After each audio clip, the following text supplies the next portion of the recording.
There are 3 conversations you have never had. Not because you are a bad communicator. Not because you lack the vocabulary or the intelligence or the emotional depth that these conversations require. Not because the people in your life are incapable of having them with you. Because nobody taught you they existed. You were taught how to talk, how to be polite, how to apologize when you were wrong, and how to express gratitude when someone was kind. You were taught the mechanics of conversation, how to listen, how to take turns, how to read a room, how to say the difficult thing with enough softness that it lands without destroying what it touches. But nobody taught you about these 3 conversations. The ones that sit beneath the surface of every relationship you have ever had. The ones that are happening whether you are aware of them or not. The ones whose outcomes are being determined in the silence between your words, in the assumptions you never examine, in the expectations you never express, in the needs you never name because naming them felt too vulnerable, too much, too likely to produce a rejection that would confirm your deepest fear about your own worth. These conversations are happening right now. In your marriage, in your closest friendships, in your relationship with your children, your parents, your colleagues, your closest allies. They are happening in the space between what you say and what you mean. Between what you want and what you ask for. Between who you actually are and who the people who love you most actually know. And because they are happening unconsciously, because they are being conducted without awareness or intention, they are producing outcomes that none of the people involved chose. Distances that nobody wanted, resentments that nobody planned, patterns of misunderstanding so established and so familiar that they have begun to feel like the relationship itself rather than the obstacle to it. The 3 conversations are not difficult conversations in the conventional sense. They do not require confrontation.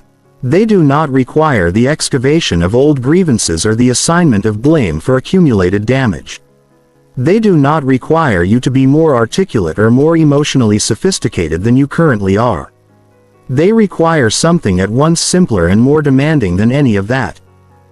They require you to be genuinely, fully, honestly present in a way that most people never are with the people they love most.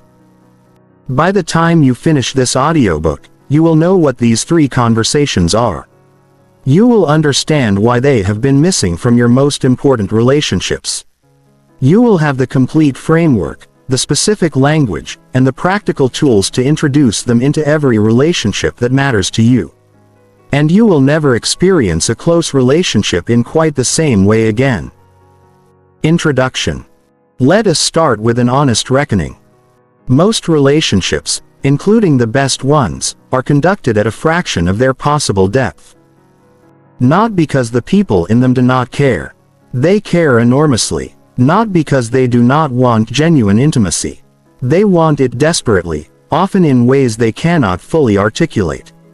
Not because they are incapable of the depth that genuine connection requires.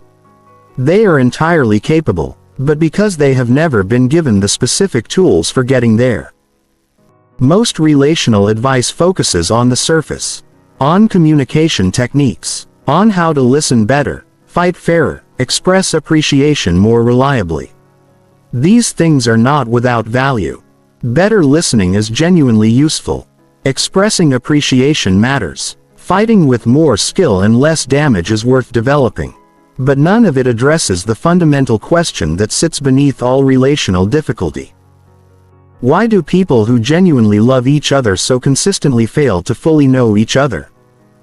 The answer, which we will explore in depth throughout this audiobook, is that genuine knowing requires specific kinds of conversations that most people have never learned to initiate. Conversations that go below the surface of daily interaction into the territory of who a person actually is at the level that determines everything. Their fundamental assumptions about how relationships work. Their deepest needs and their greatest fears. Their evolving sense of who they are and who they are becoming.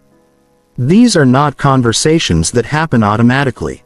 They do not emerge organically from years of proximity and shared experience. People can share a life for decades without ever having them. They require intention. They require specific frameworks. They require the kind of deliberate, courageous engagement with the inner world of another person that our culture has never systematically taught. This audiobook teaches it.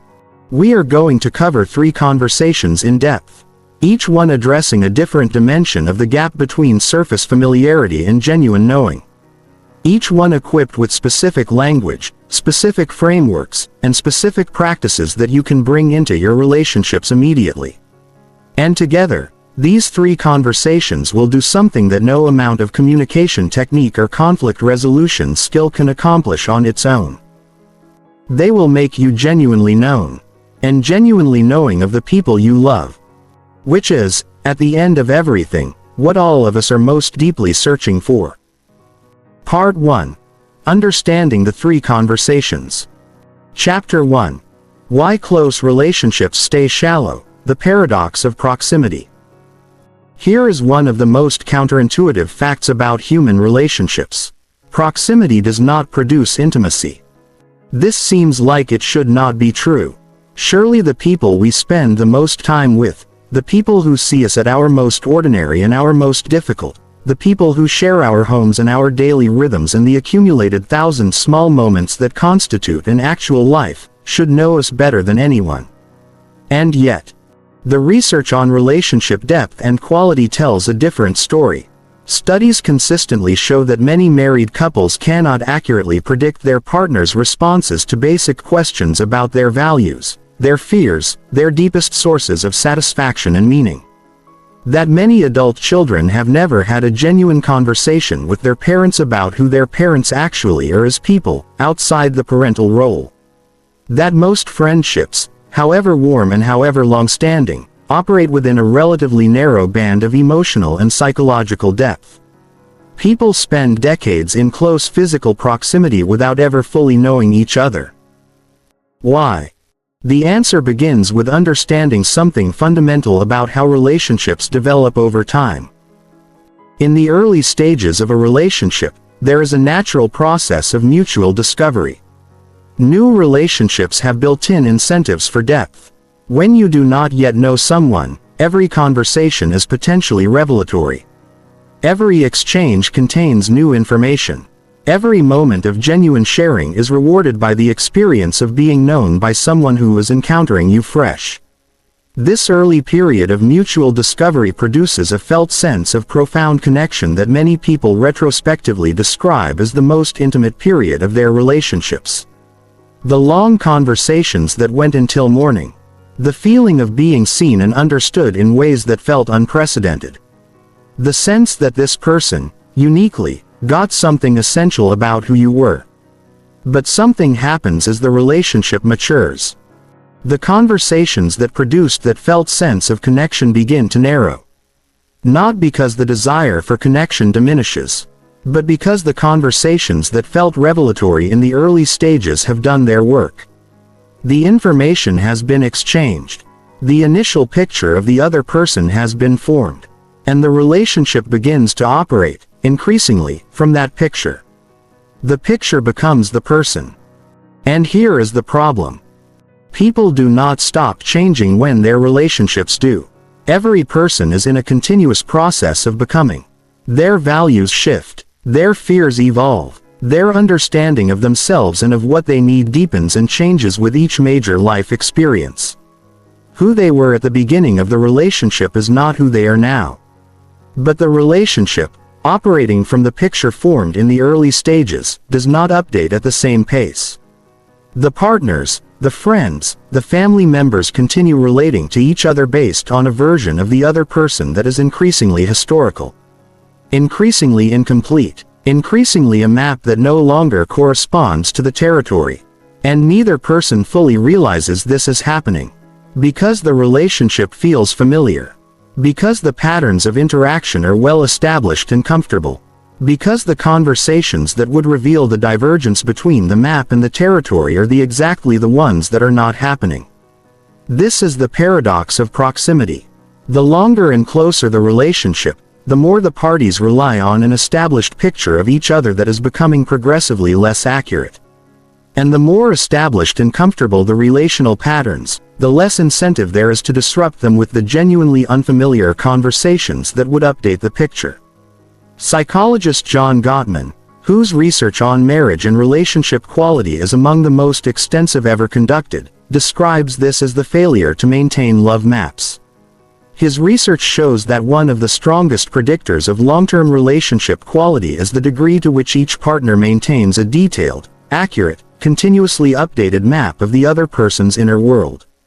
Their current fears and hopes and stressors. Their evolving values and dreams. Their changing sense of what they need from the relationship and from life. Couples who maintain rich love maps weather life's difficulties with significantly more resilience than couples who do not. Because when difficulty arrives, when stress or grief or significant change disrupts the established patterns, they are relating to the actual person in front of them rather than to an increasingly outdated mental model of who that person used to be. But the research also shows that without deliberate effort, love maps inevitably degrade over time. Not because people stop caring. Because caring alone does not generate the specific kinds of conversation that keep the map current. And this is true not just in romantic partnerships. In friendships, in family relationships, in any close relationship that has passed beyond the initial stage of mutual discovery, the same degradation occurs.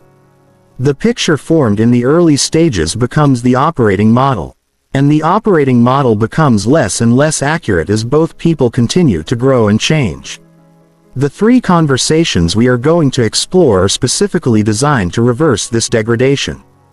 To update the map, to replace the historical picture with the living, current, full complexity of who the other person actually is right now. But before we can explore the 3 conversations themselves, we need to understand one more dimension of why they do not happen naturally. The fear dimension. Depth requires vulnerability, and vulnerability, for most people, carries a fear that operates at the level of the nervous system rather than the conscious mind. The fear is this: if I am fully known, I may not be fully accepted. This fear is the most fundamental obstacle to genuine intimacy. Not because it is irrational. Based on certain experiences, it is entirely rational. People have been genuinely rejected for aspects of who they are. The full self has been met, in various specific moments, with judgment, dismissal, or abandonment. And the nervous system, which learns from experience rather than from intention, has drawn the obvious conclusion. Full visibility is dangerous. Partial visibility is safer. Show the parts that have been received well. Keep the parts that might not be hidden. Maintain a version of yourself that is curated for acceptance rather than full. This strategy is so common and so thoroughly internalized that most people do not experience it as a strategy. They experience it as their personality, as simply who they are in relationship, as the natural, appropriate level of self-disclosure for a person of their temperament in relationships of their particular type. But it is a strategy. And it has a cost. The cost of never being fully known. The cost of the loneliness that persists even in the closest relationships. The loneliness of the person who is loved but not entirely seen. Who is cherished for parts of themselves while other parts remain hidden even from the people who matter most. The 3 conversations address this fear directly. Not by eliminating it. It cannot be eliminated. But by creating frameworks and conditions that make the vulnerability of full disclosure feel sufficiently safe to attempt. That structure the conversation in ways that reduce the risk of the feared rejection. That build, through accumulated experience of disclosure met with genuine care, the evidence that full visibility is survivable. That being completely known is not only safe but is the very thing that makes the relationship feel real. Chapter 2.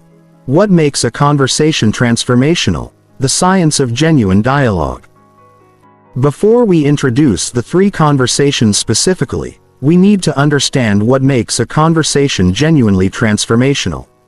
What distinguishes the exchanges that change something, that leave both people different in some permanent way, from the vast majority of conversations that simply transfer information and leave the underlying relational reality unchanged?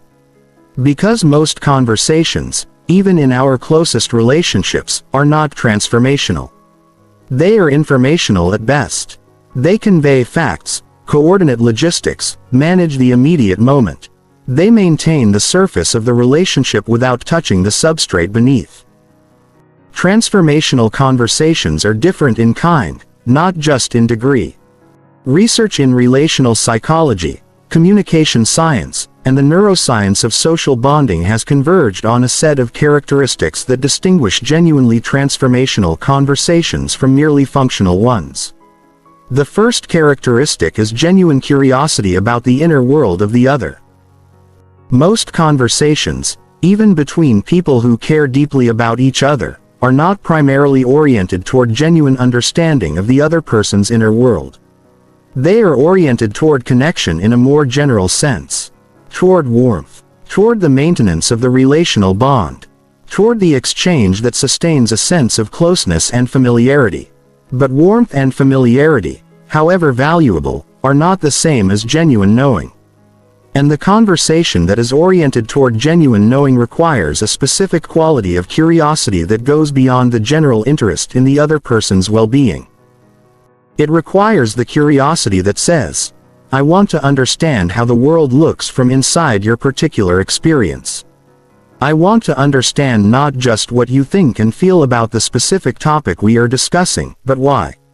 What framework of values and fears and history and identity produces this particular response in you? What this moment means to you given everything you have been through and everything you are hoping for. This level of curiosity is relatively rare. It requires a quality of attention and interest that most of us reserve for people we are newly falling in love with, when the novelty of the other person makes every disclosure feel revelatory. In established relationships, we often substitute assumed understanding for genuine curiosity. We think we know what they will say, what they mean, how they experience things. And this assumption, however comfortable, closes the space in which genuine discovery could occur. The second characteristic is the willingness to be genuinely changed. Transformational conversations require that both participants be genuinely open to having their understanding, their perspective, their sense of the other person and of themselves, altered by what the conversation produces. This is harder than it sounds. Because most conversations, even intimate ones, are conducted with a degree of investment in the pre-existing picture. We enter conversations with the person we love having already formed views about who they are, what they need, how they experience things, what the dynamics between us mean. And we tend, often without realizing it, to hear what they say through the filter of those pre-existing views. We interpret what they say in ways that confirm what we already believe. We are genuinely moved and surprised by disclosures that fit the existing picture. We are less receptive, or even defensive, when what they share challenges our established understanding. Genuine dialogue requires the suspension of this protective investment in the existing picture. The willingness to say, what you are telling me right now might change how I understand you. It might change how I understand us. It might change how I understand myself in relation to you. And I am genuinely open to that change. This is a form of courage. Because changing your understanding of someone you love carries risks. It requires admitting that your previous understanding was incomplete. It may require revisiting decisions or interpretations that were based on that incomplete understanding. It may reveal gaps in the relationship that are uncomfortable to acknowledge. But it is the exact courage that genuine intimacy requires. The willingness to prioritize accuracy over comfort. To know the person in front of you rather than the comfortable, familiar version of them that your established understanding has constructed. The third characteristic is the presence of genuine safety. Transformational conversation cannot occur in the absence of a felt sense of safety. Of the genuine confidence that what is disclosed will be received with care. That vulnerability will not be weaponized. That the things shared in the depth of genuine dialogue will not be used as evidence against the person who shared them in a subsequent disagreement. That the other person is genuinely oriented toward understanding rather than toward judgment or winning or the management of their own discomfort at the expense of yours. This safety is not just an intellectual assessment. It is a physiological state. The nervous system must be sufficiently regulated, sufficiently certain of the relational environment, to allow the kind of disclosure that transformational conversation requires. And this is why transformational conversations cannot be forced, cannot be achieved by simply deciding to have one. The relational conditions that make them possible must be established first. The patterns of interaction that demonstrate safety over time. The track record of disclosures met with genuine care rather than judgment.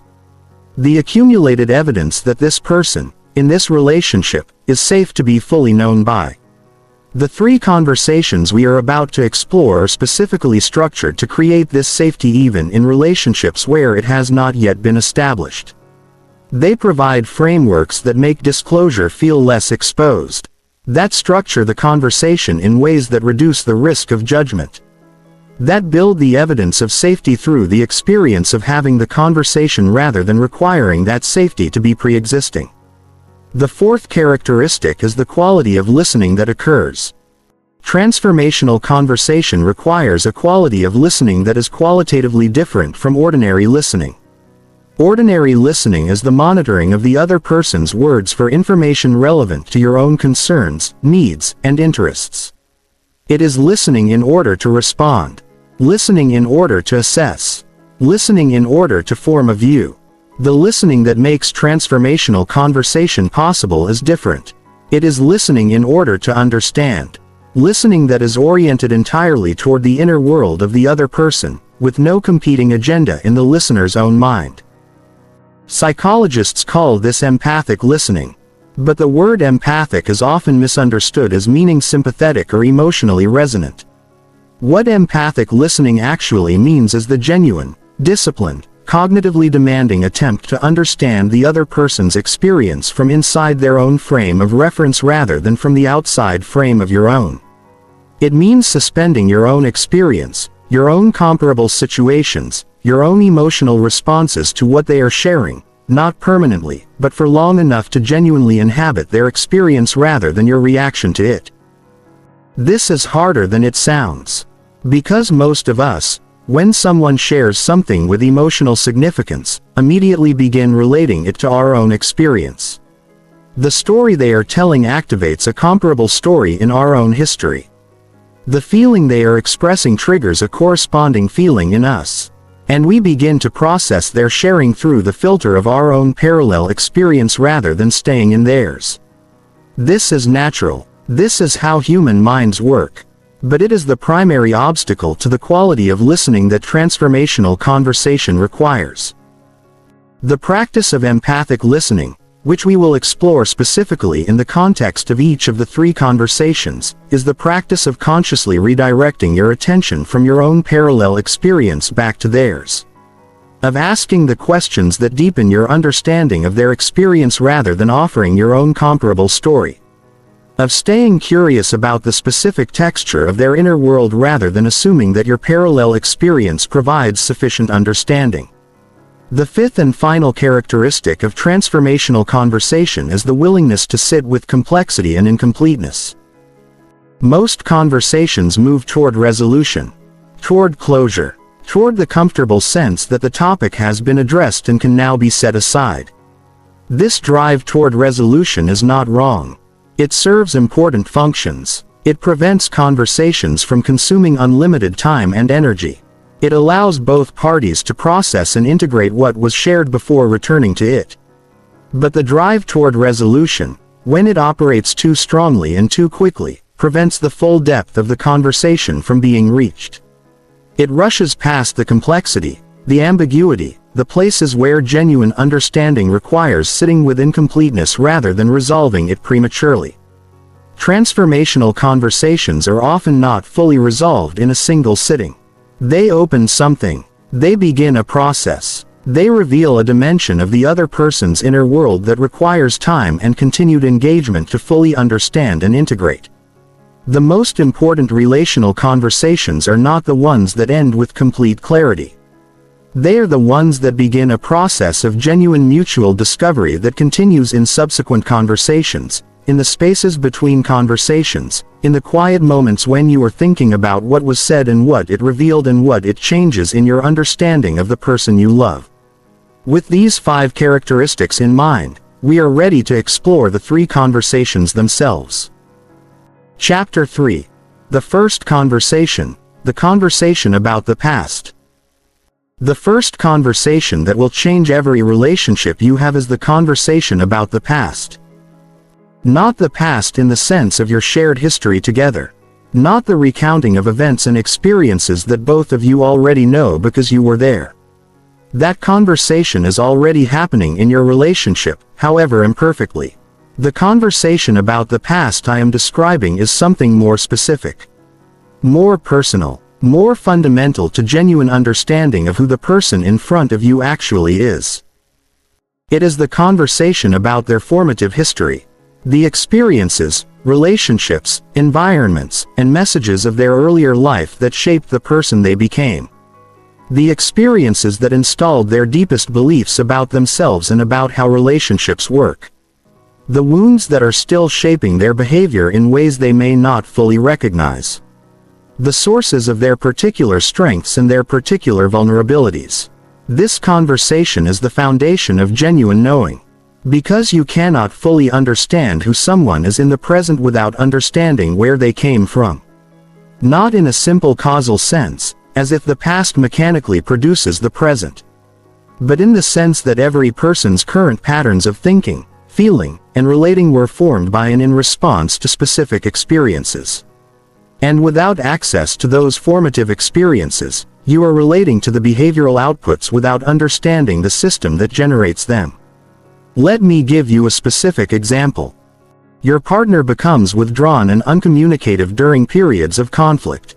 You experience this withdrawal as abandonment, as evidence that they do not care enough to stay engaged when things are hard. And your interpretation of the withdrawal shapes your response, which is to pursue more intensely, which causes them to withdraw further, which confirms your sense of abandonment, which intensifies your pursuit. This pattern is familiar in many relationships, and it can feel intractable, like a fundamental incompatibility in how 2 people process conflict. But now add the formative history. Your partner grew up in a household where conflict was volatile and unpredictable. Where engagement during conflict meant exposure to emotional explosions that felt genuinely threatening to a child's sense of safety. Where the safest strategy was to become very still and very quiet until the storm passed. Where withdrawal was not abandonment. It was survival. That child became an adult who still responds to conflict by going still and quiet. Not because they do not care. Because their nervous system learned, in the most formative environment of their life, that stillness is the only safe response to relational difficulty. With this understanding, the withdrawal looks completely different. It is not abandonment. It is the automatic activation of a survival strategy that was installed before they were old enough to choose it. And the most useful response to it is not pursuit but the specific quality of safety that would allow the nervous system to gradually learn that engagement during conflict does not lead to the kind of volatility that made withdrawal necessary in the first place. Without the formative history, you are responding to the behavior. With it, you can respond to the person. This is what the first conversation makes possible.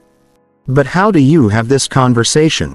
Because for many people, sharing their formative history feels profoundly vulnerable. The experiences that shaped us most deeply are often also the experiences that carry the most shame, the most grief, the most complicated feelings about the people and systems that were responsible for them. The framework for the first conversation has 5 elements. The first element, the environment question. You begin with the broadest possible frame, not with specific painful experiences, with the environment in which the person grew up, the emotional tone, the relational dynamics, the implicit messages that the household communicated about how the world worked and how relationships functioned.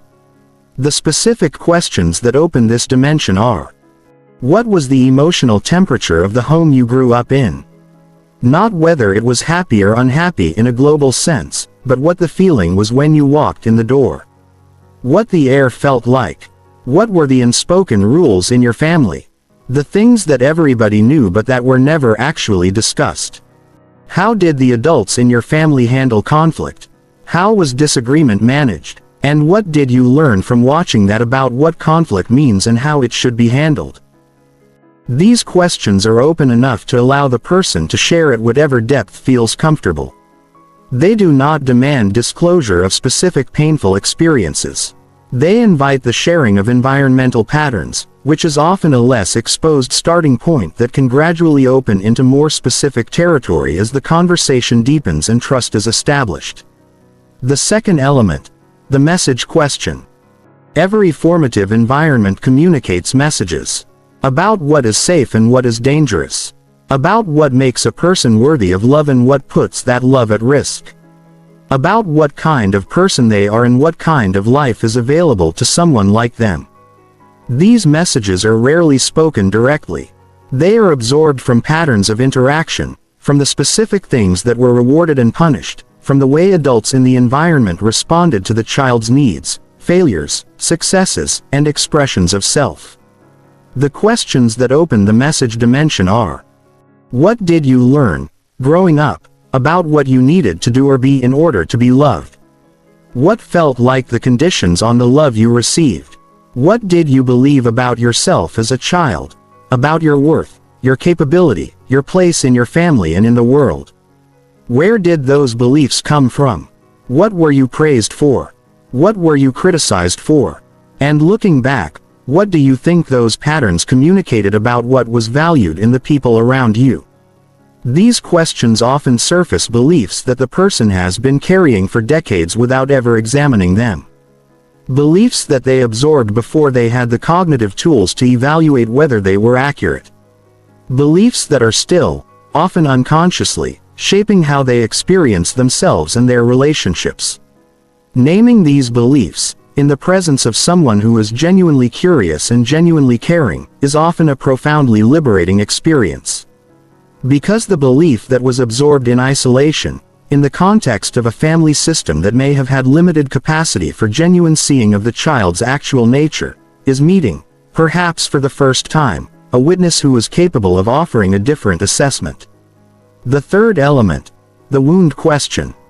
Every person carries wounds. Experiences of loss, rejection, failure, abuse, or absence that left marks on the developing self. Places where the environment failed to provide what was needed, or actively damaged what was being formed. These wounds are the most tender territory of the first conversation, and they require the greatest delicacy and the greatest care. The wound question is not an invitation to excavate trauma. It is an invitation to share, at whatever depth feels safe, the specific experiences that created specific patterns. The most useful framing is not, what was the worst thing that happened to you, but rather, where do you think your biggest struggles in relationships come from? And if you look back, what experiences do you think planted those seeds? This question approaches the wound through its relational present tense consequences rather than through the past experience itself. It invites the person to connect their current patterns to their historical roots at a pace and depth that feels comfortable to them. Some people will share very specific, very painful experiences. Others will stay at the level of patterns and themes without identifying specific events. Both are valuable. The goal is not the specific disclosure. The goal is the understanding that comes from seeing the connection between where someone came from and who they have become. The fourth element, the strength question. The first conversation is not only about wounds and deficits. It is about the full picture. And the full picture includes the specific strengths, capabilities, and resources that a person developed in response to their formative environment. Every challenge that a child navigates develops something. The child who learned to read the emotional temperature of the room developed a particular kind of social intelligence. The child who learned to manage their own emotional experience without reliable external support developed a particular kind of self-reliance. The child who had to advocate for themselves in environments that were not naturally supportive developed a particular kind of resilience. The strength question invites the sharing of this dimension. Looking at where you came from, what do you think it gave you? What capabilities did you develop in response to what you faced? What do you carry from your history that you are genuinely grateful for? This question is important not just for the information it produces but for the stance it takes toward the person's history. It refuses the purely deficit-focused interpretation of formative difficulty. It holds space for the complexity of a history that can be both painful and generative. That produced both wounds and strengths. That shaped a person who was more than the sum of what was done to them. The fifth element. The integration question. The final element of the first conversation is the one that connects the past to the present in the most directly relational way. Knowing what you know about where you came from, what do you think are the most important things for me to understand about how you experience our relationship? What does your history mean for what you need from me? This question does something specific and powerful. It takes the formative history that has been shared and explicitly connects it to the current relationship. It invites the other person to become the interpreter of their own patterns. To identify, from their own understanding of their history, what they need the person in front of them to know. This moves the conversation from disclosure to application, from the sharing of the past to the understanding of the present. And it does so in a way that gives the person being asked significant agency. They are not being interpreted by their partner. They are interpreting themselves, in the light of their own history, and sharing that interpretation as a gift to the relationship. The listening side of the first conversation. Everything we have covered so far is about the asking side. The questions, the framework, the progression from environment to messages to wounds to strengths to integration. But the first conversation is only transformational if the listening side is equally well developed. Here is how to listen to the first conversation in a way that makes the disclosure feel genuinely safe and genuinely received. Do not compare. When your partner shares an aspect of their formative history, do not respond with a comparable story from your own. This is one of the most common and most deflecting responses in intimate conversation. The comparable story feels like empathy from the inside. But from the outside, it shifts the focus from their experience to yours. And it communicates, however unintentionally, that their disclosure was primarily an invitation for you to share rather than an invitation for you to understand. Stay curious longer than feels comfortable. The natural conversational impulse is to move toward response after a relatively brief period of listening. To offer comfort, or interpretation, or a related thought. Resist this impulse. Stay in the territory of their experience for longer than feels natural. Ask a follow-up question. Invite more depth. Communicate through your continued curiosity that you are genuinely interested in understanding more rather than simply waiting for your turn. Reflect before interpreting. Before you offer your interpretation of what they have shared, reflect back what you have heard. Not in the parrot-like way of simple repetition, but in the genuine way of checking your understanding. What I'm hearing is that growing up, the message was that love was something you had to earn by being low maintenance. Is that close to what you're describing? This kind of reflection serves multiple functions. It confirms that you have been genuinely listening. It gives the person the experience of being accurately understood. And it invites them to correct or deepen the understanding rather than accepting an inaccurate interpretation. Receive what is shared with explicit appreciation, not just implicit. Many people, when they have shared something vulnerable, need explicit acknowledgement that the sharing was received well. Not a performance of gratitude. A genuine expression of appreciation for the trust that disclosure represents. Thank you for telling me that. I know it's not easy to share, and it means a lot to me that you did. Do not move immediately to problem solving. The most common deflection in response to hearing about another person's difficulty is the immediate move to solutions. The instinct to fix or help or make it better.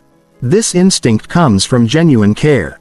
But it cuts short the experience of being understood in favor of the experience of being helped. And what formative history needs, when it is shared, is primarily to be received and witnessed. Not fixed. What the first conversation produces. When the first conversation is conducted well, with genuine curiosity on one side and genuine disclosure on the other, several things change in the relationship. The first is what might be called the compassion expansion. Understanding the formative history of someone you love makes it significantly harder to maintain simple, uncharitable interpretations of their current behavior. The withdrawal that felt like abandonment becomes the survival strategy of a child who needed to keep themselves safe. The defensiveness that felt like aggression becomes the protective response of a person who learned that vulnerability was dangerous. The neediness that felt exhausting becomes the expression of someone whose early experiences with attachment were unreliable. None of these reframings excuse behavior that is genuinely damaging, but they recontextualize it in ways that make compassionate response possible. And compassionate response is what creates the conditions for change. The second thing the first conversation produces is the experience of being fully seen. For many people, the sharing of formative history, particularly the painful dimensions of it, is an experience they have rarely had with anyone. It is the sharing of the part of the self that is most typically hidden. The part that feels most likely to produce judgment or discomfort, or the specific kind of pity that feels worse than invisibility. When this sharing is received with genuine curiosity and genuine care, the experience is often profoundly moving. Because what is being demonstrated, through the quality of attention and the absence of judgment, is something that the formative environment may not have demonstrated reliably. That all of you, including the parts you have been hiding, is worthy of love. The third thing the first conversation produces is a shared framework for understanding the relationship's recurring patterns. Couples who have had the first conversation have a shared language for the dynamics that arise between them. They understand that her withdrawal during conflict is not about caring less. They understand that his need for reassurance is not about being weak. They understand that her difficulty with authority figures connects to a specific history with a specific parent. They understand that his discomfort with expressions of emotion comes from an environment where emotion was treated as dangerous. This shared framework does not eliminate the patterns, but it changes how they are experienced and how they are navigated. It moves the conversation from "you are doing this to me" to "here is this pattern again, what does it need from both of us?" That shift, from accusation to collaboration, is one of the most transformative things that genuine relational knowing can produce. Chapter 4. The second conversation, the conversation about the present. The second conversation is, in some ways, the most surprising. Because it is a conversation about something that both people in the relationship are experiencing right now. Something that is fully present and fully available in the current moment. Something that does not require the excavation of historical experience or the development of new frameworks for understanding the past. It is the conversation about what each person actually needs right now. In this relationship, in this period of their life, from the person they are in relationship with. And yet this conversation, the most immediately relevant and apparently accessible of the three, is the one that is most consistently not happening in most relationships. Most people in close relationships do not know what they actually need from those relationships. Not because their needs are obscure or difficult to identify, but because they have never developed the specific skill of attending to their own needs with sufficient clarity and honesty to be able to articulate them. And most people who do have some sense of what they need have never developed the specific courage required to express those needs directly. Without the deflection of hinting. Without the protective armor of pretending the need does not exist. Without the familiar and exhausting strategy of hoping that the other person will figure it out without being told. Let us look at each of these obstacles in turn. The first obstacle. Not knowing what you need. This may sound strange. How can a person not know what they need? Need is the most immediately present aspect of experience. The hunger for food, the desire for rest, the longing for connection, the want for recognition or support or space or time. These are not obscure. They present themselves constantly. But between the arising of a need and the conscious recognition of it, there is a gap. And for many people, that gap is enormous. The gap is filled, primarily, with the monitoring system we explored in the previous audiobook. The internal evaluative process that assesses each arising need and determines whether it is the kind of need that is appropriate to have. Whether it is too much. Whether expressing it would create a burden. Whether having it at all is a sign of weakness or neediness or some other quality that the person has learned, from experience, is not welcome. For many people, this monitoring system is so active and so fast that they never consciously encounter their needs at all. The need arises, the monitoring system immediately evaluates it and determines it is not safe to express, and the person becomes aware not of the need but of the vague, ambient dissatisfaction that is the consequence of unexpressed need.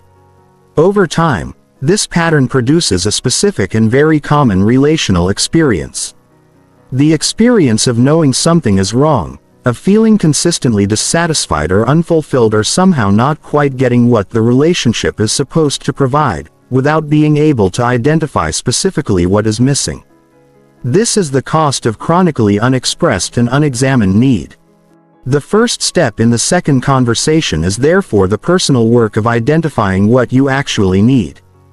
Before you can express it, before you can ask for it, before you can have the conversation that makes it possible for the relationship to provide it.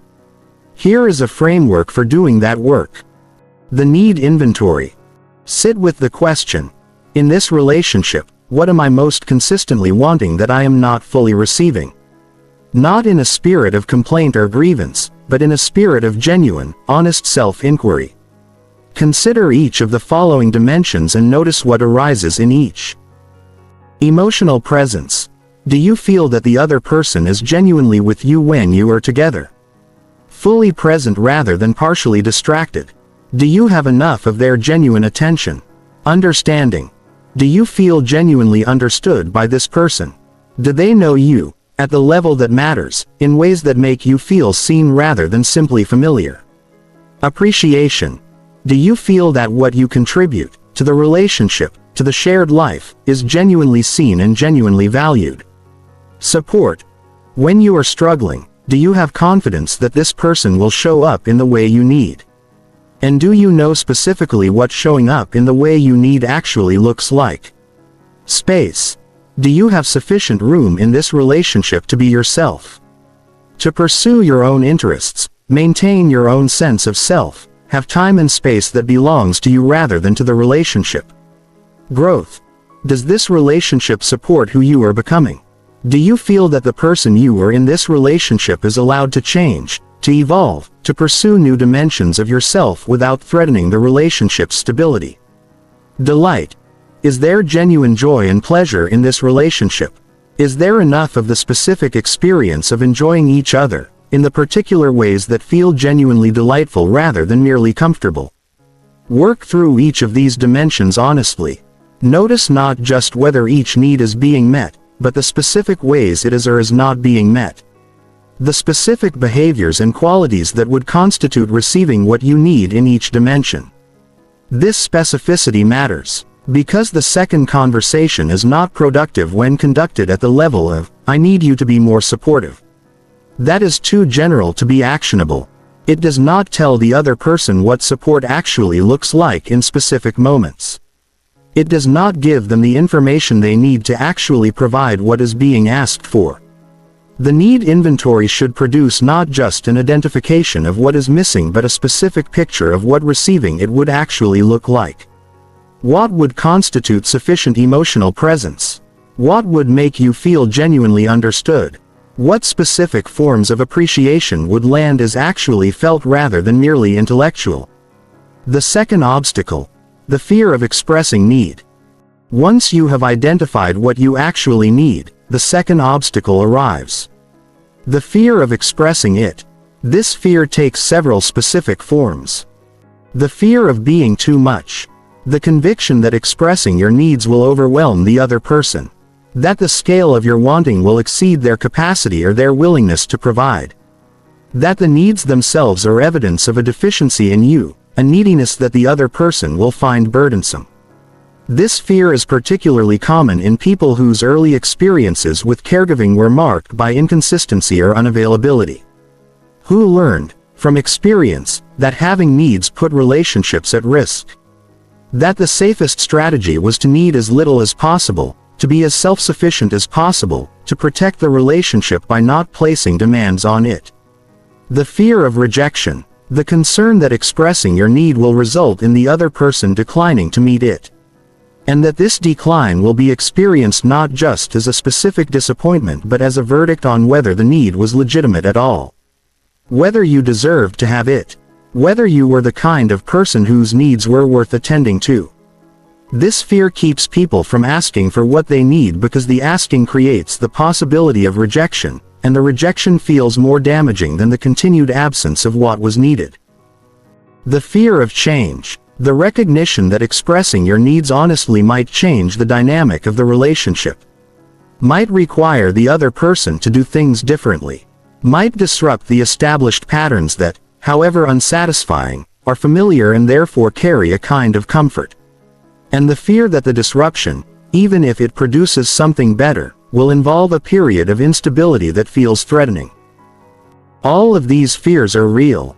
They are not irrational. They are based on genuine experiences that produced genuine learning about the risks of need expression. But they are also, in most cases, significantly overstated as predictors of what will actually happen when needs are expressed in a relationship with genuine care and genuine commitment behind it. Most people, when they hear that their partner or their close friend has a need they have not been meeting, do not respond with rejection or withdrawal. They respond with the desire to understand and the willingness to try to meet the need differently. Not always, not perfectly, but with significantly more care and more goodwill than the fear predicts. The second conversation, when it is conducted within the framework we are about to describe, creates conditions that make this the most likely response. The framework for the second conversation. The second conversation has a specific structure. Not a rigid script, but a set of moves that create the conditions for genuine need expression and genuine reception. Move 1. The context setting. Before expressing a need, you set the context in a way that makes the expression feel collaborative rather than accusatory. The goal of the context setting is to communicate that what you are about to share is an invitation to the relationship to deepen, not a criticism of what the relationship has failed to provide. It sounds like this. I want to share something with you that I've been thinking about. It's not about anything being wrong between us. It's about something I'm realizing I need more of, and I want to be honest with you about it because I think our relationship is strong enough to have this conversation. And because I think understanding this about me will actually help us. This framing is important. It removes the implicit accusation from the need expression. It positions the conversation as a gift to the relationship rather than a complaint about it. And it invites the other person into a collaborative stance rather than a defensive one. Move 2. The specific need expression. Then you express the need specifically. Not generally. Not with hedging and qualification. With the specificity that gives the other person genuine information about what is being asked for. What I'm realizing I need more of is a specific thing. And when I think about what that would actually look like, it would mean specific behavior or quality or experience. Not because what we have now isn't valuable, but because this specific thing is something I've been wanting and not fully knowing how to ask for. The specificity here is crucial. You are not saying, I need you to be more emotionally available. You are saying, I need 15 minutes of genuine, undistracted conversation after work, where we're not on our phones and we're actually talking about how each of us is doing. That specific thing would mean a lot to me. The specific request gives the other person something actionable, something they can actually try to provide. It removes the frustration of knowing that something is wanted without knowing how to provide it. Move 3. The explanation of the need. Then you explain where the need comes from. Not with the expectation that the explanation will justify the need. Needs do not require justification. But with the understanding that context helps the other person receive the need as genuinely personal rather than as a general criticism. The reason this matters so much to me, I think, connects to context that makes the need make sense. So when I don't get it, I notice that I emotional or behavioral consequence. Not blaming you for that. Just helping you understand why this particular thing is so important to me. This connects the second conversation to the first. It grounds the current need in the formative history that has been shared. And it transforms the need from an arbitrary demand into an understandable expression of a person's specific history and specific experience. Move 4. The invitation to respond. Then you invite the other person to respond. Not to immediately agree to meet the need, but to share their experience of what has been expressed. What it brings up for them. Whether they have needs of their own that the conversation is surfacing. I'd love to hear how this lands for you. And if there are things you've been wanting to say similarly, this feels like the right moment for both of us to be honest. This invitation transforms the conversation from monologue to genuine dialogue. It creates space for reciprocity. And it signals that the conversation is not primarily about extracting a commitment from the other person but about deepening the mutual understanding that makes genuine relationship possible. Move 5. The collaborative response. Then you respond to what the other person shares with the same quality of curiosity and genuine care that you have invited them to bring to your needs. Asking the specific questions that deepen understanding. Reflecting back what you are hearing. Staying in the territory of their experience before moving to your own response. And then, together, you move toward the practical. What might look different? What small changes would begin to close the gap between what each person is experiencing and what each person needs? Not as commitments carved in stone. As experiments. As the beginning of a practice of attending to each other's needs with greater awareness and greater intentionality. What the second conversation changes. The second conversation, conducted well, changes the relationship in several immediate and concrete ways. The first change is the end of the cycle of unexpressed expectation and disappointed reaction. Most relational conflict, at its root, is not really about the specific thing being argued about. It is about the accumulated weight of unexpressed needs that have been unmet because they were never clearly expressed. The argument about who does the dishes is rarely about the dishes. It is about the need for appreciation that has been wanting. The fight about money is rarely about the money. It is about the need for security, or for autonomy, or for the specific experience of being treated as an equal partner in shared decisions that has been consistently missed. When needs are expressed directly, when they are named and explained and received with genuine care, the cycle of unexpressed expectation and disappointed reaction can begin to end. Not because all needs are immediately met perfectly, but because both people now have the information they need to actually try. The second change is the reduction in mind reading and the resentment it produces. One of the most common and most damaging relational patterns is the expectation that the other person should know what you need without being told. The belief that if they really knew you, if they really cared, they would be able to see what is missing and provide it without requiring you to ask. This expectation is understandable. It reflects a deep human desire to be known so completely that our needs do not require articulation. But it is also, inevitably, a recipe for disappointment and resentment. Because the reality is that people, however much they love each other, cannot reliably read minds. They cannot know what another person needs, in the specific ways it needs to be provided, without being told. And when they inevitably miss the unexpressed need, the person whose need went unmet often experiences the miss as evidence of insufficient love rather than as the predictable consequence of insufficient communication. The second conversation dissolves this pattern. When needs are expressed clearly, the other person has actual information to work with. And when they meet a clearly expressed need, the experience is of being genuinely cared for, not of narrowly avoiding a punishment they did not know was possible. Chapter 5. The third conversation, the conversation about the future. The third conversation is the one that most relationships never have at all. Not because it is the most difficult. Not because it requires the most vulnerability or the most courage or the most carefully structured framework. Because it requires something that feels, to most people, almost presumptuous. It requires you to talk about who you are becoming, about who they are becoming, about the future of this relationship in the full recognition that both of you are not finished people, that your values and your dreams and your sense of what your life is for are still in motion, still developing, still capable of surprise. The third conversation is the conversation about becoming.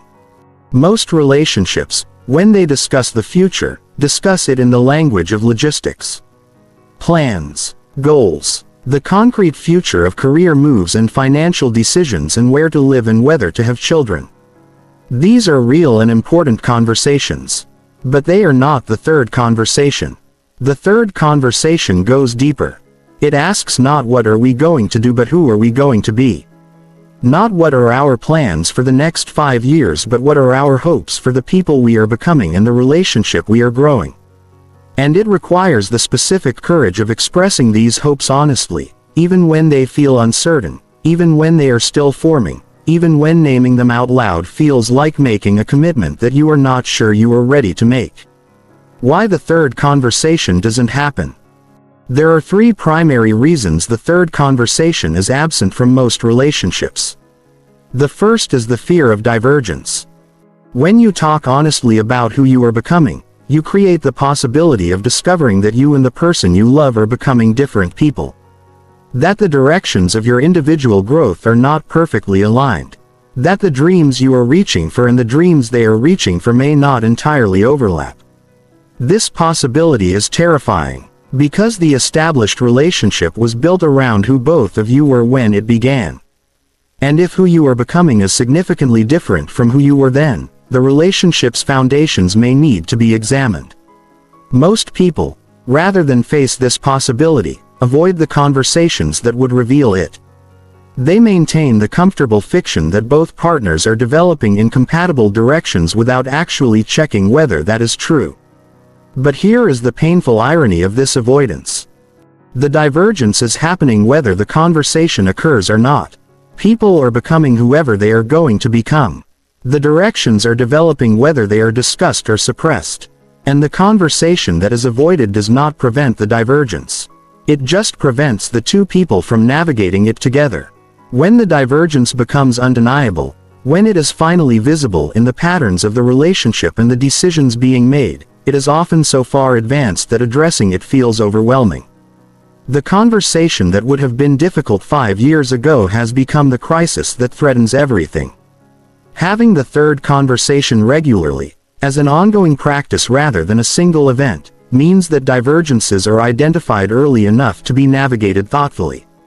To be discussed as developments in the relationship rather than threats to it. To be addressed with the full resources of two people who are committed to growing together rather than past each other. The second reason the third conversation doesn't happen is the fear of being judged for your dreams.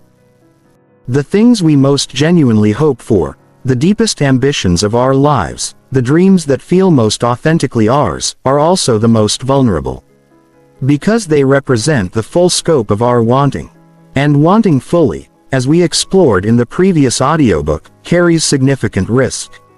If you tell your partner that you dream of leaving your stable career to pursue something that feels more alive, you expose yourself to the possibility that they will be frightened by the risk. That they will try to talk you out of it. That the dream you shared carefully and vulnerably will be received with pragmatism rather than with genuine engagement. This fear is not irrational. It has been confirmed in many relationships. But it is also, often, based on an assumed response that has never been tested. Most people have never told their partners the full scope of their dreams. And therefore have never discovered how their partners would actually respond. The third reason is the assumption that the future is already understood. In established relationships, there is a common and often false assumption that both partners already know where the other one is headed. That the shared future has been sufficiently discussed. That there is a mutual understanding of the general direction of each person's development and of the relationship's development. This assumption is almost never fully accurate. Because development is not linear and predictable. Because the things that matter most to a person are always in some degree of motion. And because the conversations that would reveal the current reality of each person's sense of their future are, as we have established, the ones that are most consistently not happening. The framework for the third conversation. The third conversation also has a specific structure. 5 distinct moves that take the conversation from the general territory of the future to the specific, personal, vulnerable territory of becoming. Move 1. The dream inventory. You begin with an open, exploratory question that invites the other person into the territory of their most genuine hopes. If you could design the next 5 years of your life without any constraints, what would it look like?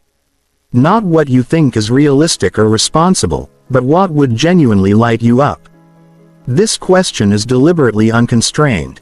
It does not ask about plans or goals in the practical sense. It asks about genuine wanting.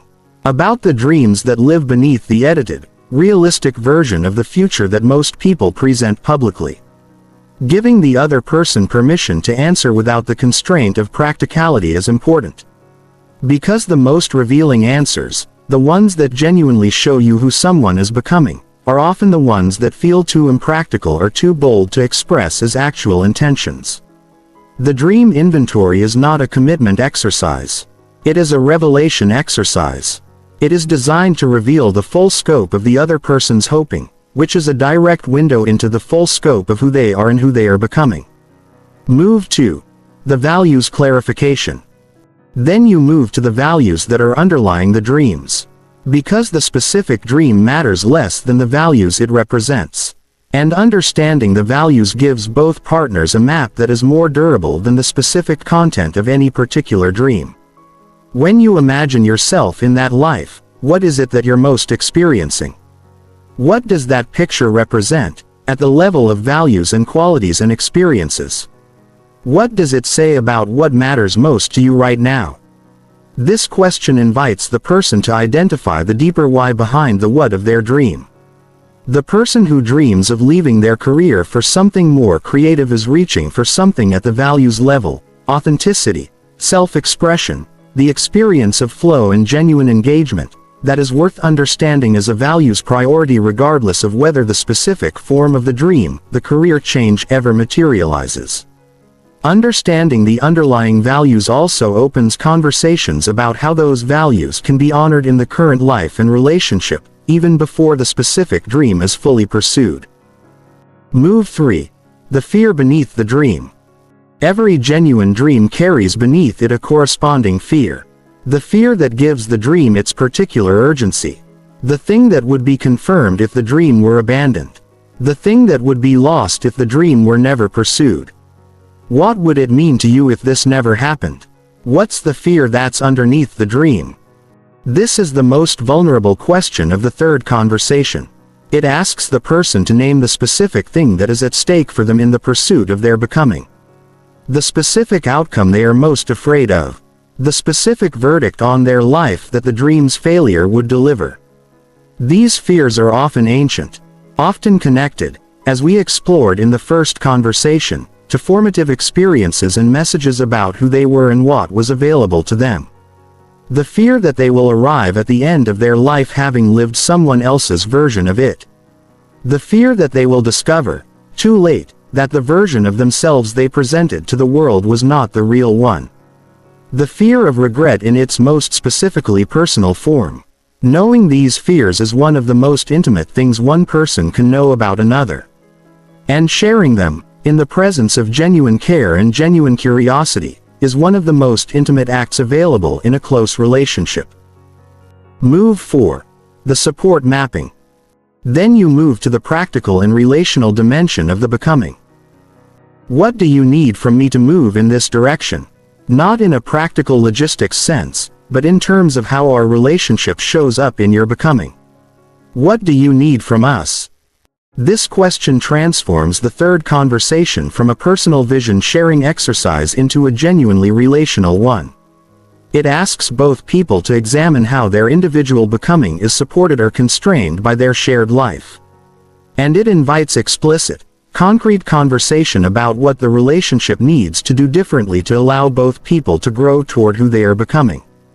This is where some of the most important and most difficult conversations in the third conversation live. Because it may reveal that one person's becoming requires things that the current form of the relationship does not naturally provide. More space, different rhythms, different kinds of support, different conversations about shared priorities that have been assumed but never explicitly discussed. These revelations are not threats to the relationship. They are opportunities. Opportunities for the relationship itself to evolve alongside the people in it. To become something more than the original container it was. To grow. Move 5. The commitment to continued conversation. The third conversation ends not with resolution but with commitment. The commitment that this conversation will continue.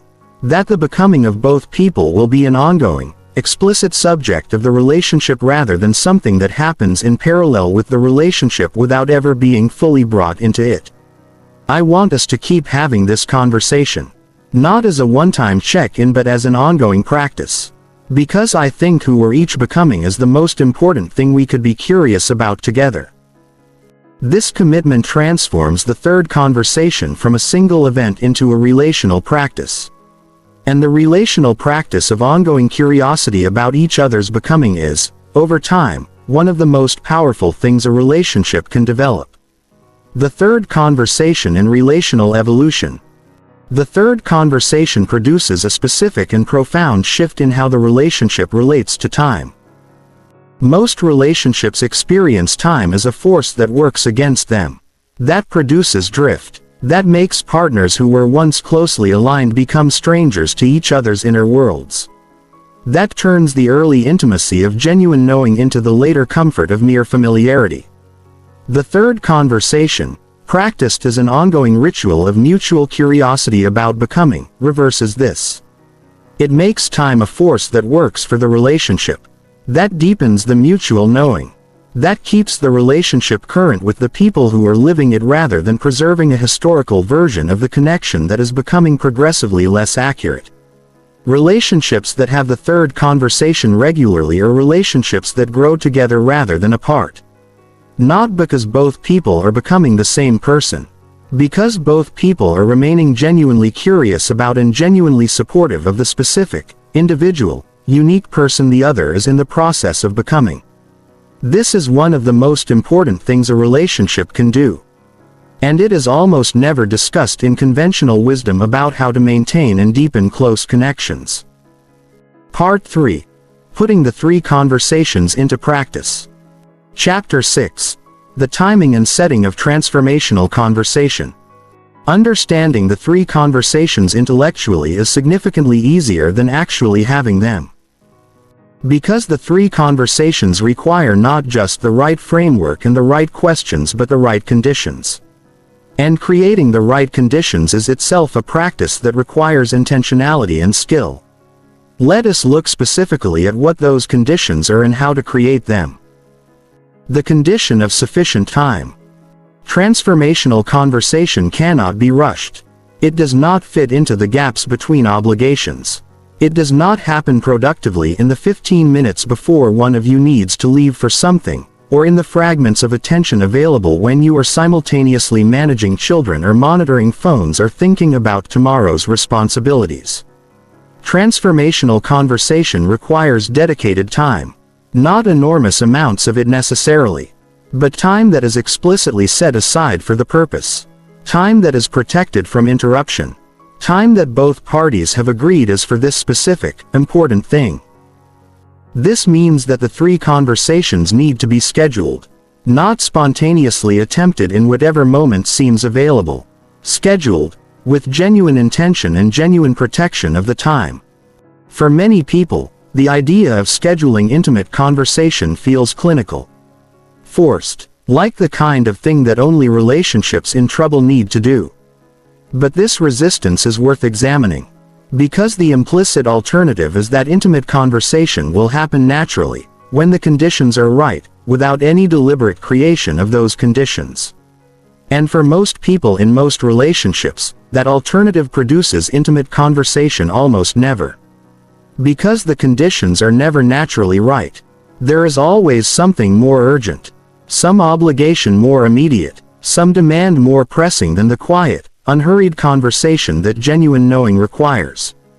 Scheduling intimate conversation is not a concession to relational difficulty.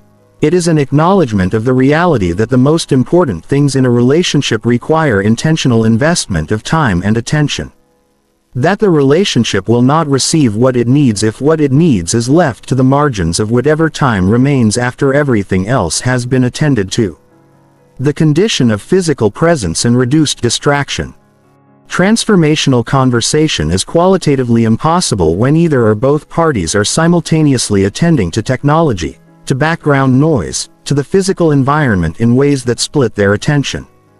The specific quality of attention that the three conversations require, the genuine, full, undivided orientation toward the inner world of the other person, is incompatible with the divided attention that characterizes most modern interaction.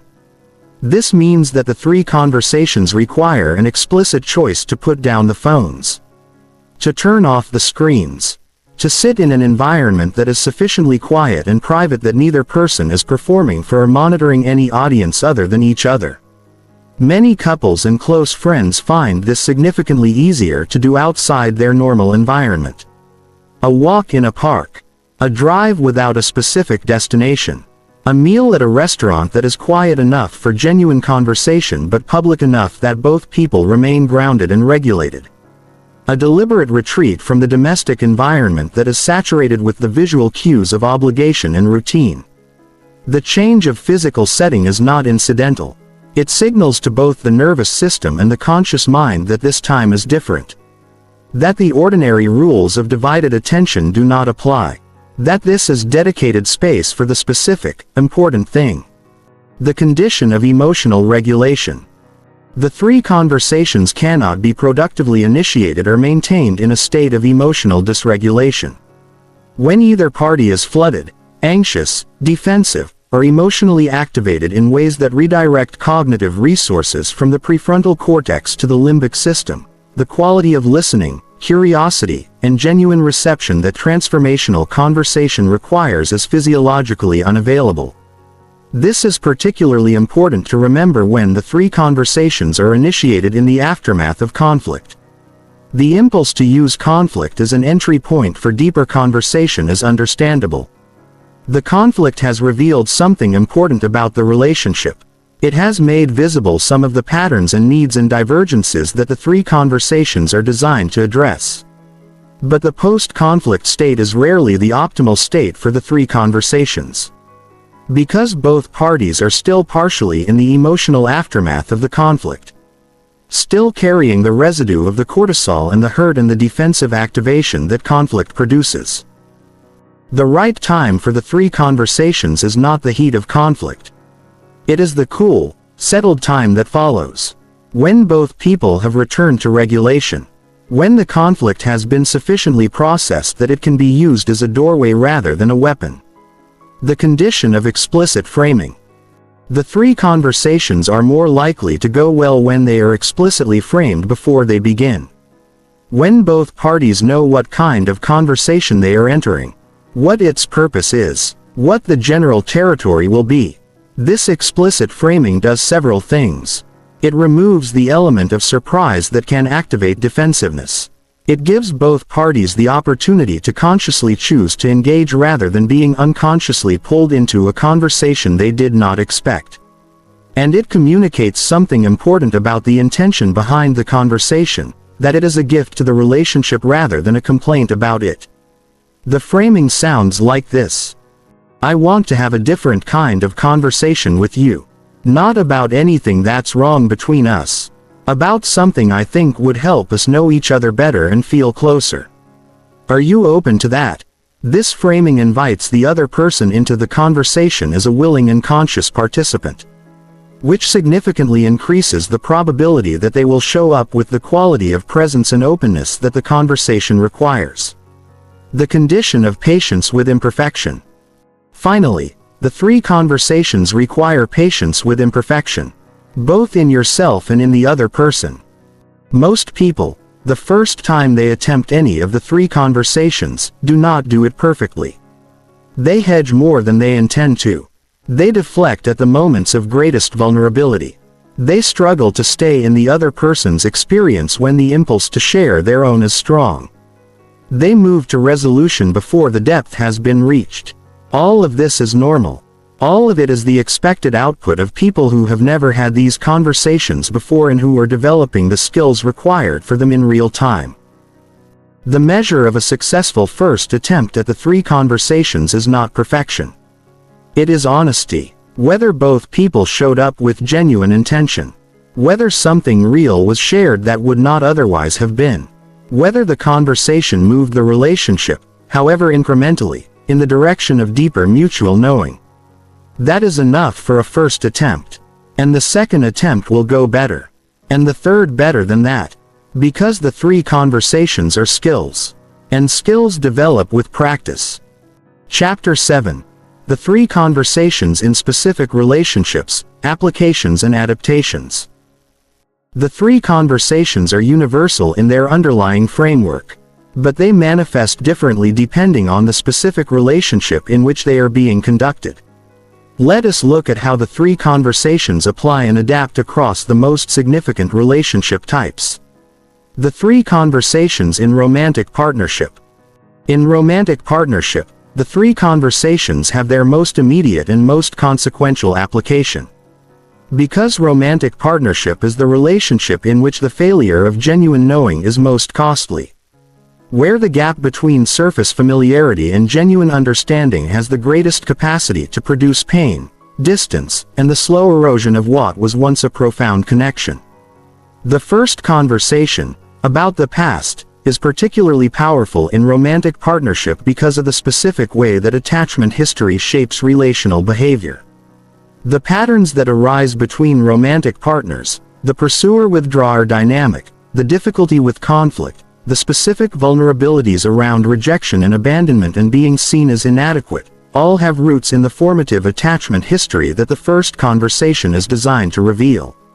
Couples who have had a thorough first conversation have a shared framework for understanding the recurring patterns in their relationship that transforms how those patterns are experienced and navigated. They understand why the conflict produces the responses it does.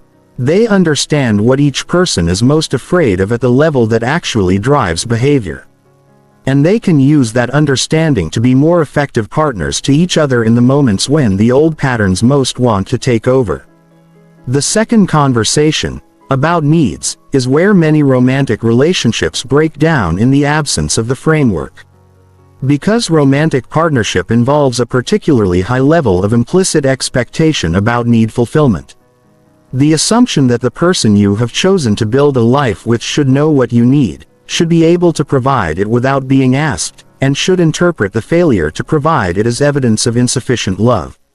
The second conversation dismantles this expectation in the most productive possible way. Not by eliminating the hope for genuine attunement and responsiveness, but by replacing the fantasy of mind reading with the reality of clear, honest, specific communication about what each person needs and what meeting those needs actually looks like. The third conversation, about becoming, is perhaps the most neglected dimension of long-term romantic partnership. Because the early years of the relationship were defined by the energy of mutual discovery and the excitement of building a shared life. But as the relationship matures, as the initial building is done and the shared life is established, there can be a quieting of the mutual curiosity that drove the early connection. The third conversation re-injects that curiosity into the established relationship. It treats each partner as an unfinished, still becoming person whose inner life is still worthy of genuine discovery and genuine interest.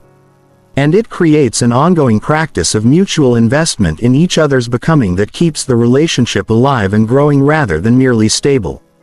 The three conversations in close friendship. Friendship is the relationship that has the most social permission for depth and the least social structure for achieving it. We treat friendship as the voluntary relationship, the one that exists purely by choice and therefore purely on the basis of genuine affinity. We believe that the depth of friendship is determined by the strength of the connection rather than by any particular conversational practices or structural supports. And so we leave friendship to develop organically, to find its own level, to achieve whatever depth it achieves without deliberate cultivation or structured engagement. The result, for many friendships, is a relationship that is genuinely warm and genuinely valued, but that operates at a fraction of its possible depth. A relationship characterized by comfort and humor and shared history, but not by the kind of genuine knowing that the three conversations can produce. The first conversation in friendship often reveals dimensions of the other person's history that fundamentally change how their friendship behavior is understood. The friend who always deflects personal conversation into humor is revealed, through the first conversation, to have grown up in an environment where emotional directness was met with discomfort or dismissal. The friend who seems to hold everyone at a slight distance is revealed to have experienced a significant betrayal of trust that has made full vulnerability with anyone feel too risky.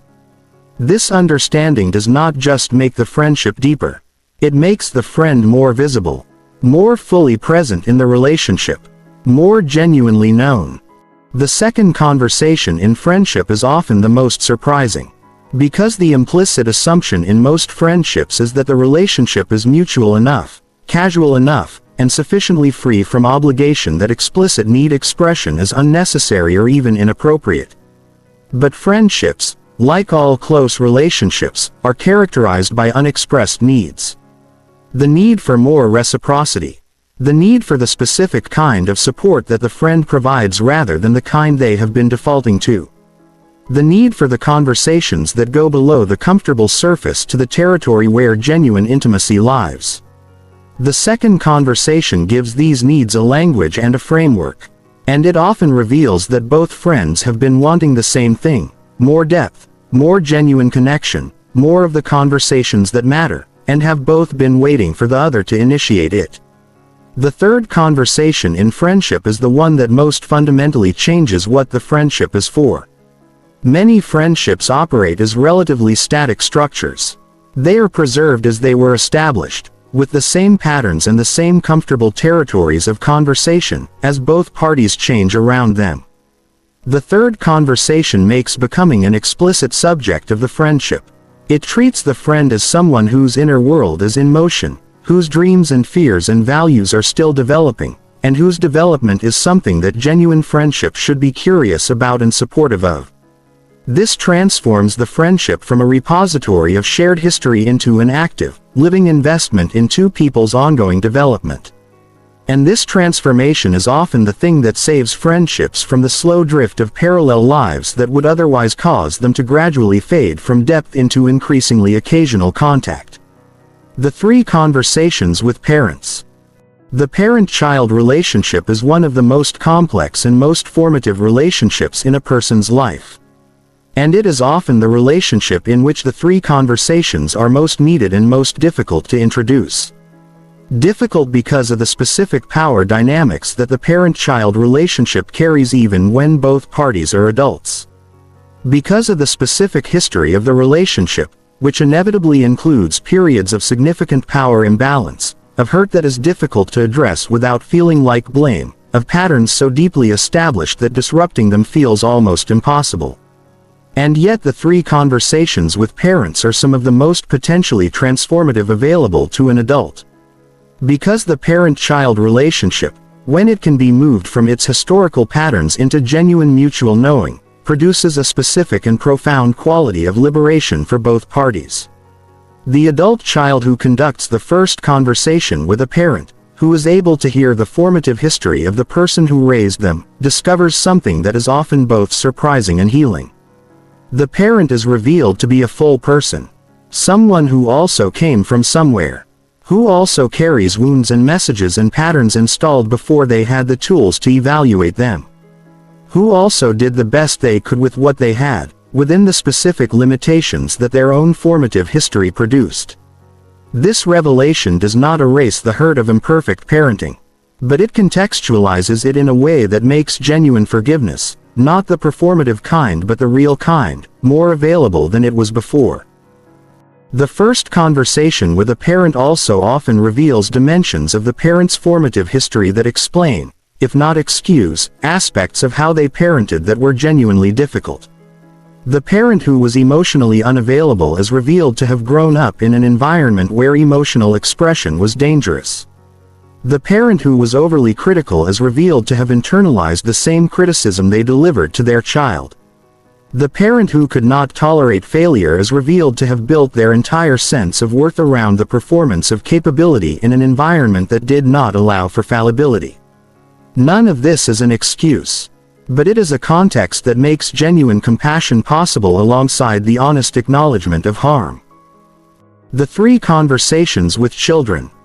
Finally, the 3 conversations with children, adapted appropriately for developmental stage, represent one of the most important and most neglected applications of this framework. Because the parents who have the adapted version of these conversations with their children are doing something with profound long-term consequences. They are modeling the practices of genuine relational depth that their children will carry into every close relationship they have for the rest of their lives. The adapted first conversation with children is the ongoing practice of genuine curiosity about the child's inner world. Not just asking how was your day, but asking what was the best moment today and what made it good. What was the hardest thing and how did it feel? What are you most proud of and why? What are you most worried about right now? These questions communicate to the child that their inner world, their feelings and fears and hopes and observations, matters. That it is worth genuine adult attention and genuine adult curiosity.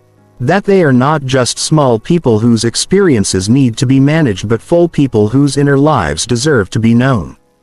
The adapted second conversation with children is the practice of explicitly discussing what the child needs in ways that give them the language and the framework for need expression. What do you need from me right now? What would help? What does support look like for you in this situation? These questions give children a developmental experience of being asked about their needs and having those needs taken seriously.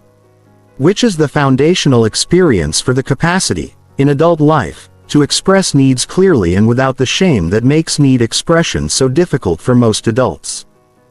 Chapter 8. When the 3 conversations are hard, navigating resistance and difficulty. The 3 conversations, as we have presented them, assume a level of mutual willingness and mutual readiness that not all relationships will immediately provide. In some relationships, the invitation to have these conversations will be met with resistance, with discomfort, with the specific defensive responses that arise when people feel exposed or pushed toward territory that feels unsafe. And in some relationships, one person's genuine desire for the depth that the 3 conversations can provide will run into the other person's genuine inability or unwillingness to provide it. These are real situations that require specific consideration. When one person is not ready, the 3 conversations require both parties. One person's commitment to depth does not, by itself, produce the conversation. It requires the other person's genuine participation. When the other person is not ready, when they respond to the invitation with deflection, with humor that diffuses the seriousness, with the sudden need to attend to something else, or with the more direct resistance of not wanting to have this kind of conversation, the first response must not be pressure. Pressure in the direction of emotional intimacy is counterproductive for a very specific reason. The person who is not ready is almost certainly not ready because the territory feels unsafe. Because the disclosure the conversation requires feels too vulnerable. Because their experience has taught them that this level of openness carries risks that feel disproportionate to the potential rewards. Pressuring them in the direction of the conversation confirms their fear rather than addressing it. It demonstrates that their pace and their readiness do not matter. That the conversation will happen on the other person's timeline rather than their own. Which is itself a form of the relational dynamic that makes safety feel unavailable. The more productive response to resistance is to honor it. To say, I hear that this doesn't feel right now. I'm not going anywhere, and when it feels possible, I'd love to try again. And then to focus on building the conditions of safety in the relationship. The track record of disclosures met with genuine care. The accumulated evidence that vulnerability is not used against the vulnerable person. The gradual, Patient development of trust that is the genuine prerequisite for the three conversations in a relationship where it has not yet been established. This is slow work. It cannot be rushed. But it is the only work that actually addresses the obstacle rather than demanding that the obstacle simply not exist. When the relationship has significant damage. Some relationships come to the three conversations with significant accumulated damage. Patterns of hurt, of betrayal, of the specific violations of trust that make the safety required for genuine disclosure feel genuinely unsafe. In these relationships, the three conversations cannot simply be introduced. The damage itself must be addressed first. The specific hurts must be acknowledged. The breaches of trust must be repaired, not through declarations of intention but through the consistent, repeated experience of behavior that rebuilds what was broken. The three conversations in significantly damaged relationships often require the support of a skilled third party. A couples therapist, a mediator, a relational counselor who has the specific training and the specific position of neutrality that allows them to hold the space for these conversations in ways that neither party can provide for themselves when the relational field is sufficiently charged. This is not a failure. It is a recognition of the limits of what two people can provide for each other when the relational damage is significant enough to make genuine safety difficult to create without external support. The three conversations are powerful enough tools that the investment in creating the conditions for them, even when that investment includes professional support, is almost always worth making. When one person has given up, the most difficult situation is the one in which one person in the relationship has genuinely withdrawn their investment. Where the historical damage, the accumulated disappointments, the progressive erosion of hope, have brought them to a place where they are not sure the relationship is worth the effort of genuine engagement. The three conversations cannot restore investment that has been genuinely withdrawn. They cannot do the work that only genuine recommitment can do. But they can sometimes create the conditions in which genuine recommitment becomes possible. Because they offer something that may not have been available in the relationship before. The experience of being genuinely known rather than merely familiar. Of being seen with fresh, curious eyes rather than through the lens of accumulated grievance and established expectation. When the person who has withdrawn encounters genuine curiosity about their inner world, genuine reception of their needs, genuine engagement with who they are becoming, they sometimes discover that what they withdrew from was not the relationship itself. It was the specific pattern of the relationship that had produced such consistent disappointment. And the three conversations, by introducing a fundamentally different kind of engagement, can sometimes revive the possibility of genuine investment in a relationship that had seemed lost. Sometimes, not always. And with the honest recognition that some relationships have sustained damage or divergence that the three conversations cannot repair. Some relationships are genuinely past the point of productive investment. And the recognition of this, though painful, is itself a form of the honesty that genuine self-knowledge and genuine relational health require. But the three conversations are always worth attempting before that recognition is reached. Because they create the conditions for the most genuinely honest answer to the question of whether the relationship is worth investing in. An answer that is based on the full, current reality of two people in genuine dialogue, not on the historical patterns of a relationship that has never yet had the conversations it needed. Chapter 9. The ongoing practice, making the three conversations a relational ritual. The three conversations are not one-time events. This is perhaps the most important thing to understand about them. They are not the conversations you have once, in a significant breakthrough moment, that permanently transform the relationship and never need to be revisited. They are practices, ongoing, evolving, continuously deepening practices that the relationship maintains over time. The first conversation about the past is not completed in a single exchange. Because the past is not a fixed body of information that can be fully transmitted in one conversation. It is a living dimension of the person's experience that reveals itself progressively. That surfaces new layers of understanding with each subsequent examination. that connects to the present in ways that become visible only as the present continues to develop and change. The couple who has the first conversation in their 3rd year of partnership will have a different version of that conversation in their 10th year. Not because the past has changed. Because both people understand themselves differently. Because the relationship has produced new contexts that illuminate the historical material differently. Because the safety that has been built over years allows for the disclosure of dimensions of the formative history that were not available to share earlier. The first conversation is an ongoing commitment to continued curiosity about where the other person came from and how that history is showing up in who they are right now. The second conversation about needs is the one most obviously ongoing. Because needs change. They evolve with life stage and life circumstance. What you needed from your partner in your 20s is not what you need from them in your 40s. What the friendship needed to provide during a period of personal crisis is not what it needs to provide during a period of flourishing.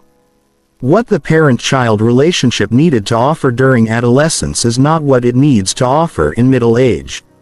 The second conversation, practiced as an ongoing check-in rather than a one-time declaration, keeps the relationship current with the actual needs of both parties rather than the historical needs that were established at some earlier, now past moment.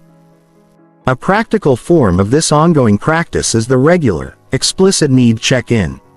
Not as a formal agenda item but as a genuine, open question woven into the texture of the relationship's regular conversation.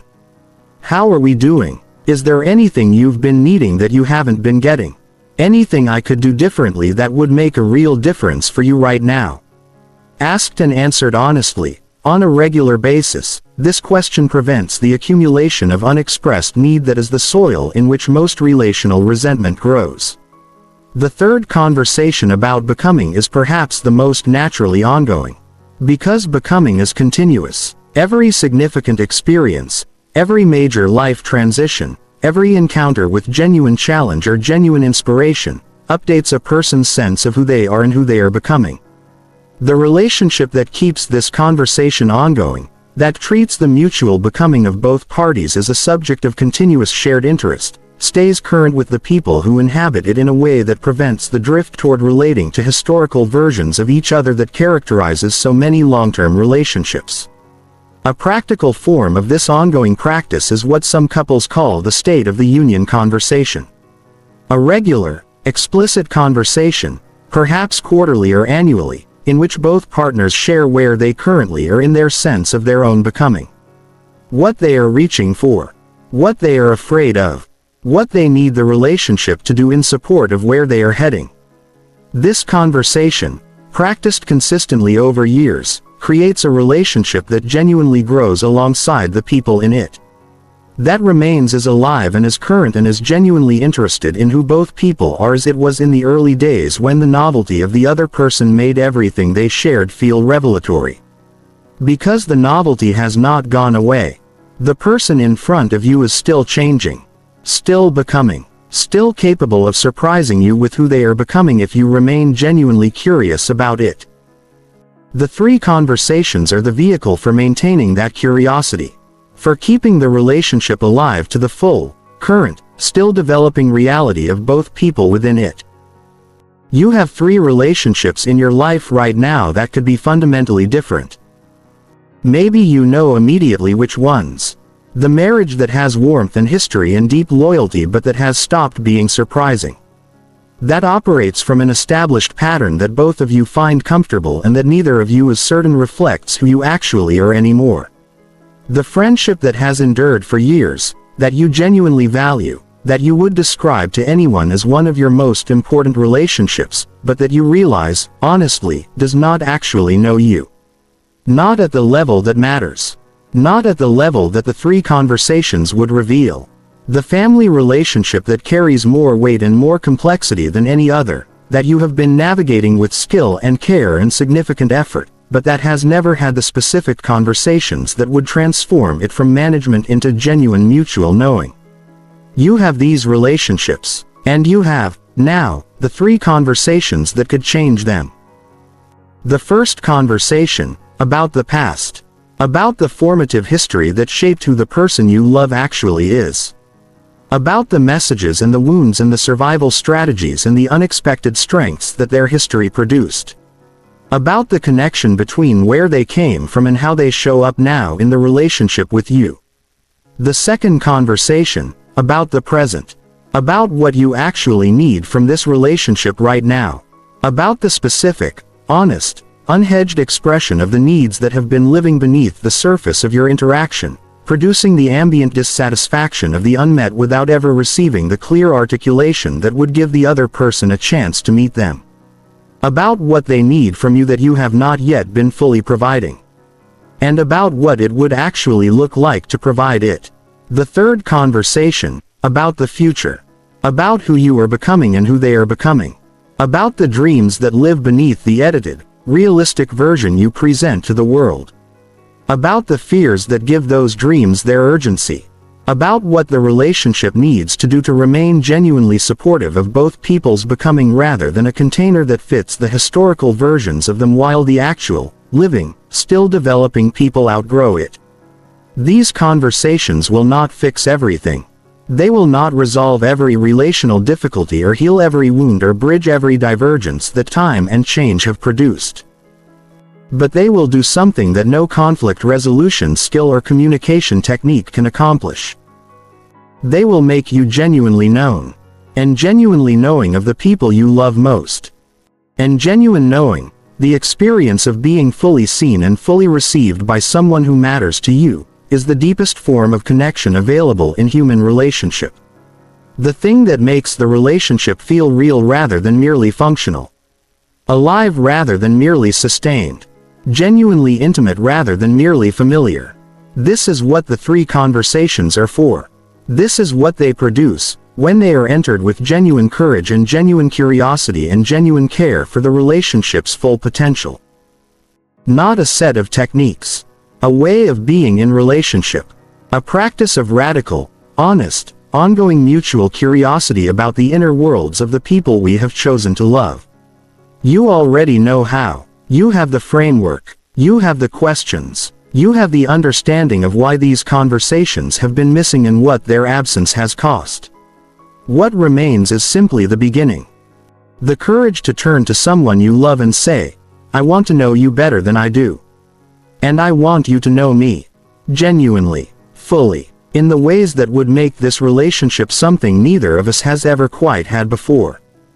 Begin tonight. Begin this week. Begin with the person whose face appeared in your mind as you listened to any of these three conversations. The person you most want to know this way. The person you most want to be known by. The conversations are waiting. And so, in all the ways that matter most, are they.